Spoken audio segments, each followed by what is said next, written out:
வரவுக்கும் செலவுக்கும் வித்தியாச தொகை என்று வழங்கியது தமிழ்நாடு அரசு போக்குவரத்து கழகத்திற்குதான். அது சிஐடி வைத்த கோரிக்கை, சிஐடி தான் வைத்த கோரிக்கை.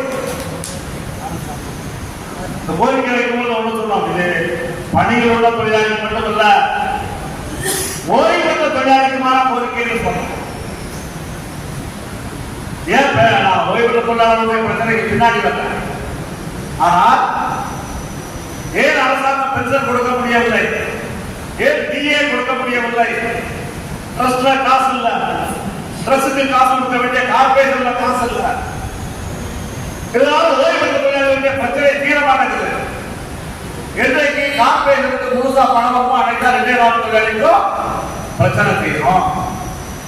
இது நம்ம சொல்லிக்கிட்டே இருக்கோம். இப்ப ஓய்வு பெற்ற தொழிலாளர்களுடைய டிஏ வழக்கு நடக்கும்.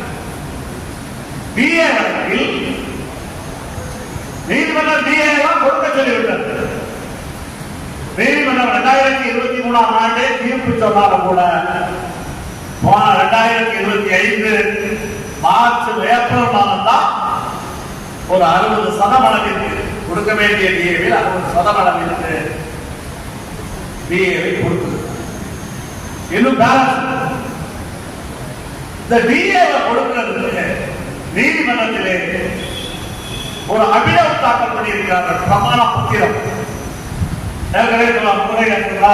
தாக்கல் பண்ணி சொன்னார்கள். அந்த பிரமாண பத்திரத்தில் இதுவரை எங்களிடம் பணம் இல்லாத காரணத்தினால் எங்களால் டிஏவை கொடுக்க முடியவில்லை. இப்பொழுது இந்த பட்ஜெட்டில் அரசாங்கம் வரவுக்கும் செலவுக்குமான வித்தியாசம் தொகையான 2650 ரூபாய் கொடுத்திருக்கிறது. அதனால உங்களுக்கு டிஏ கொடுக்கிறோம். வழக்கு நடந்தவில்லை. ஆனால் வழக்கு நடந்தாவிட்டாலும் கூட இன்றைக்கு நான் தான் வழக்கு நடத்தினேன், சங்கங்களுக்குள்ள சண்டை. சரி, அது யார் வழக்கு நடத்தியது என்பது நம்ம அந்த சர்ச்சைக்குள் போகவில்லை.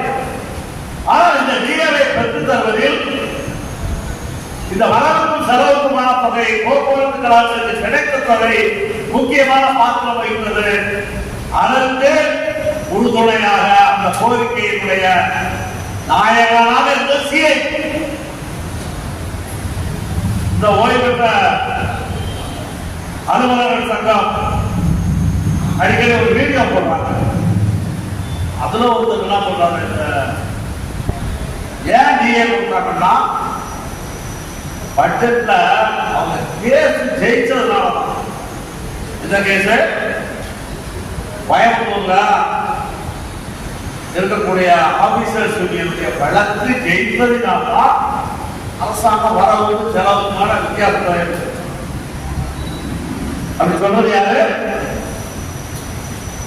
இந்த ஆபீசர்ஸ் யூனியன்.